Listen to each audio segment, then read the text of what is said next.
Muy buenos días. Ya es domingo. Es día de que preparemos nuestro corazón para un encuentro con Dios, para escuchar su palabra. ¿A quién no le gustaría recibir un consejo a tiempo? No sé si te ha pasado que cuando escuchas algo dices, ay, si tan solo yo hubiera escuchado eso antes de. Pues bien, escuchar la palabra de Dios son consejos llenos de sabiduría para nuestra vida. Si tan solo los escucháramos y fuéramos capaces de aplicarlos a nuestra vida, no solamente evitaríamos muchos problemas, sino que además seríamos capaces de disfrutar la vida de una manera inigualable. Una vez alguien me preguntó, Padre, ¿usted no batalla para encontrar un tema en el Evangelio y predicar de él? Yo dije, no, al contrario, lo que yo batallo es para escoger una idea de tantas ideas que me brotan cuando leo el Evangelio. Son tantas las enseñanzas que puedo sacar y que cuando escucho cuando lo hago en mi lección divina personal, simplemente dejo que Dios me hable y me hable y me hable. Pero cuando tengo que preparar una homilía, a veces lo difícil es tratar de escoger qué tema de todo lo que Dios me dijo voy a compartir con ustedes. Por eso creo que es fundamental que tú prestes mucha atención cuando leas el Evangelio, cuando lo escuches, porque puede ser que Dios te hable en otra dirección completamente diferente a lo que el sacerdote te dice en la homilía.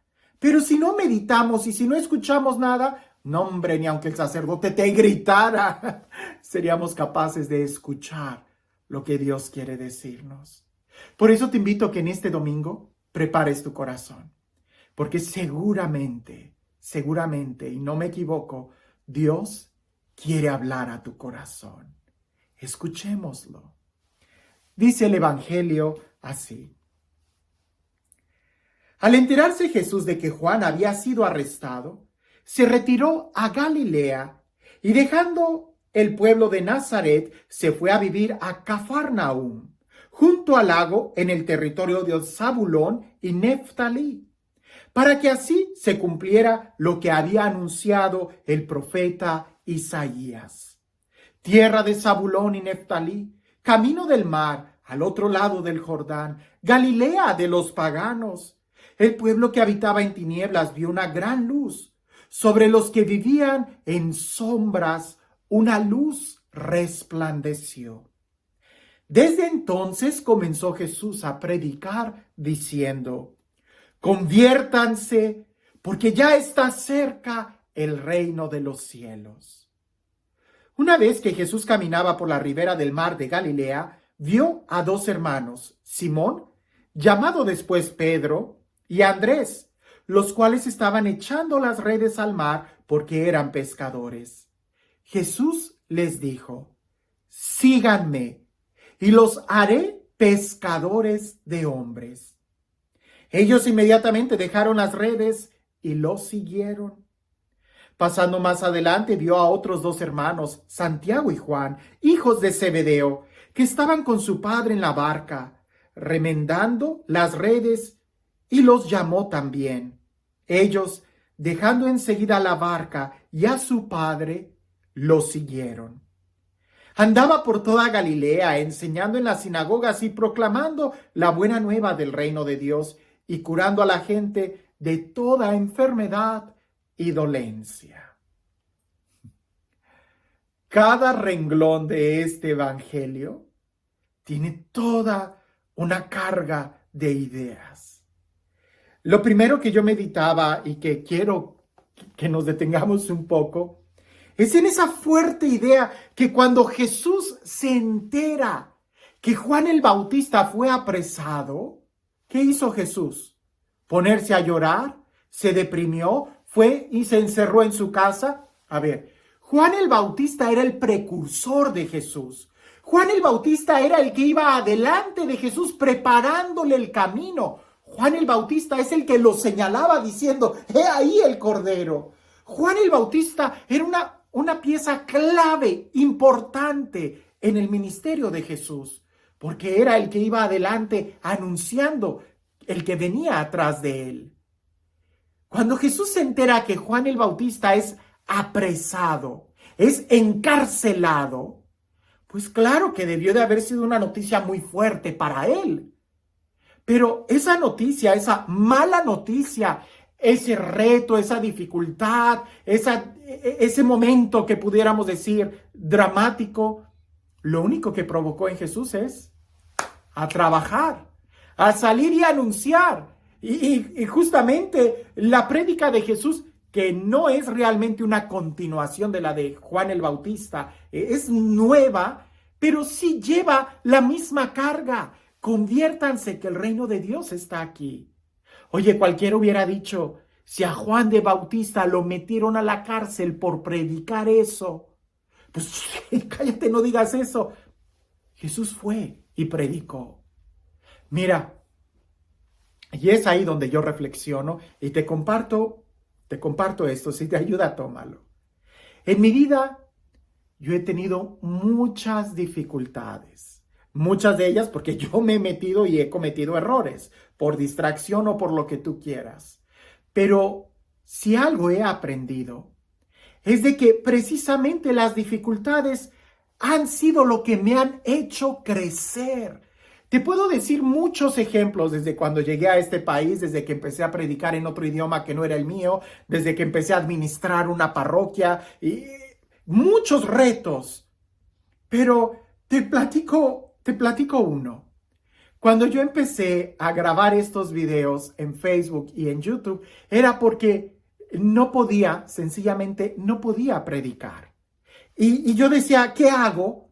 ¿Me quedo así?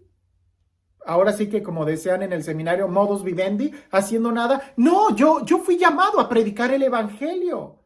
Y empecé con muy poquitas personas de aquella parroquia en la que yo estaba, en Emmaús. Éramos solamente cerca de 6, 7 personas, en las cuales empezamos a hacer un pequeño círculo y yo grababa un video para ellos. En Facebook, solamente para ellos. Yo tenía que predicar y me fue difícil empezar a tener que ver todas esas cosas. Para mí era todo un reto. ¿Pero qué iba a hacer? ¿Quedarme sin hacer nada? No. Y mira, el día de hoy hasta dónde ha llegado el alcance de estos videos. Cada vez que tengo un reto, cada vez que tengo una dificultad, no me voy a quedar paralizado, tengo que salir adelante. Eso fue lo que hizo Jesús. Al ver que Juan el Bautista era apresado, la palabra no puede quedarse detenida, no puede ser encarcelada, diría San Pablo, tiene que correr.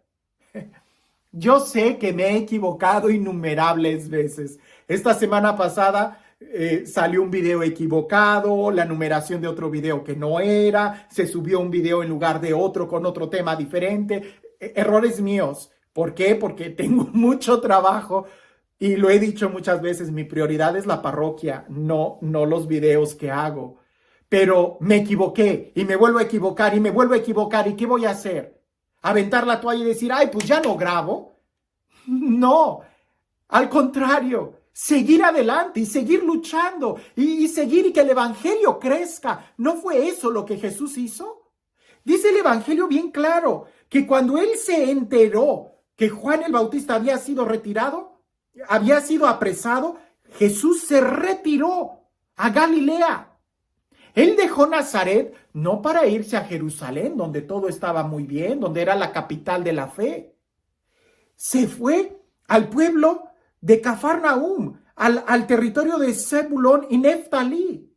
Si conoces un poquito de geografía y un poquito de historia, esos pueblos eran los más paganos porque eran pueblos comerciales y tenían un intercambio cultural muy fuerte, eran considerados infieles, pecadores, paganos. Ahí es a donde Jesús va, a donde hay más dificultad, a donde hay más reto, a donde está la oveja perdida. No se quedó él ahí en Nazaret. Bueno, pues vamos a ver qué pasa con Juan el Bautista, ¿verdad? Esperemos, el tiempo decidirá. No, nosotros los cristianos somos los que hacemos que las cosas sucedan. No nos quedamos ahí a ver qué pasa. No, Jesús salió y empezó a predicar. Y el texto dice que esa tierra donde era un valle de sombras, donde hay depresión, donde hay tristeza, donde no hay sentido, donde no hay esperanza, ahí es donde se tiene que predicar. Ahora, viendo a Jesús, que ese es el mensaje, y compartiéndote algo de mi vida, donde no me quedo yo atado, donde no me quedo sentado, aunque me equivoque y seguramente más adelante voy a sacar otro video equivocado, ¿verdad? Voy a decir, hoy es domingo cuando es miércoles, o qué sé yo, pero no me voy a detener. La pregunta que te hago es, ¿y tú te detienes cuando hay dificultades? ¿Y tú avientas la toalla cuando hay un problema? ¿Y tú dejas de luchar? Te hago esta pregunta. ¿Es todo lo que puedes hacer? ¿O todavía hay algo más que tú puedes hacer? Cuando Jesús, y esto es muy importante, entre Jesús y Juan el Bautista hay una gran diferencia, por supuesto. Los discípulos de Juan el Bautista eran ellos los que acudían a Juan el Bautista. Los discípulos de Jesús, es Jesús quien llama a sus discípulos. Una gran diferencia, porque el maestro gozaba de prestigio mientras más larga fuera la hilera de estudiantes que quisieran ser discípulos de él. Jesús no tiene una larga hilera, Él es el que los busca. ¿Por qué? Porque Él les va a cambiar la vida. Ya no van a ser pescadores, ahora van a ser pescadores de hombres. Ay, esta frase el día de hoy no suena bien, ¿verdad? Vas a ser un pescador de hombres. Suena horrible. Seguramente en aquella época sonaría peor. Porque la idea, no hay que tratarlo así tan literalmente. La idea, cuando un pescador iba al mar, era un oficio muy peligroso, no era como hoy. Eran barquitas de tablas que apenas si podían sostenerse, se adentraban en el mar y no había pronósticos del clima, no había que pudieran ellos saber a qué hora se iba a ocultar el sol. Simplemente se aventuraban, no sabían si iba a regresar. En un lenguaje bíblico, el mar simboliza la maldad, la incertidumbre, la duda. ¿Por qué? Porque no se sabe si va a haber buena pesca o mala pesca. Lo contrario a la agricultura. La agricultura, la mies, simboliza la bondad. El mar no. Si Jesús dice, vas a ser pescadores de hombres, quiere decir que ahora tú vas a sacar a los hombres de la maldad, de la incertidumbre, del mundo malo. Jesús cambia y nos da retos. ¿Les dijo a los discípulos que iba a ser fácil? No. Desde el principio les dijo, vas a seguir siendo pescador.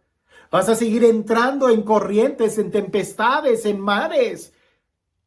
Pero tu vocación es salvar almas. Tu vocación es conquistar corazones. Vas a ser pescador de hombres.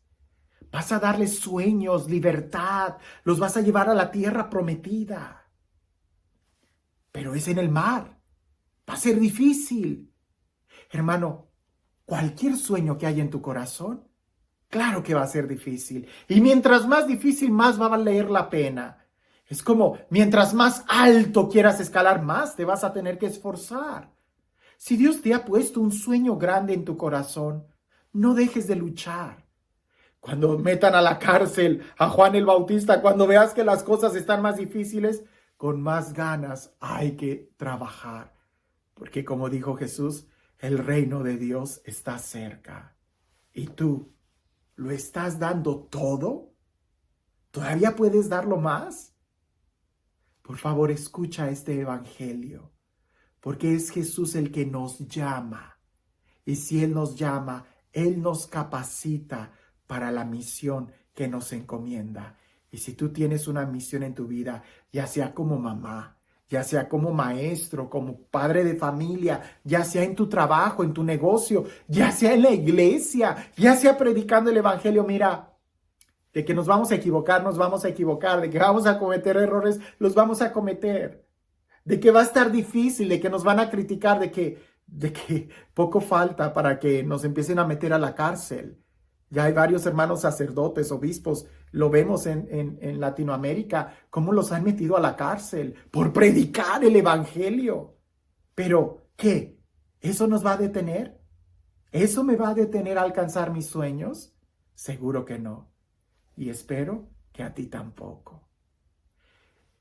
Y este Dios, el Dios que hace nuevas todas las cosas, el Dios que nos da la fuerza, el Dios que nos llama a cada uno de nosotros por nuestro nombre, que sea Él quien el día de hoy te bendiga en el nombre del Padre, del Hijo y del Espíritu Santo. Dicen por ahí que la diferencia entre un pedazo de carbón y un diamante es que el diamante era carbón, pero supo aguantar la presión hasta convertirse en un diamante. En cambio, el carbón no.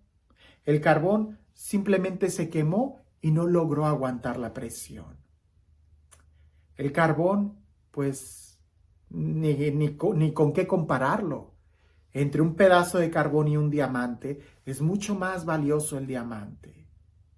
Quizás tú estás en el proceso de la presión. Aguanta, persevera y sigue luchando, que la victoria es nuestra y la recompensa muy grande. Que tengas un excelente día.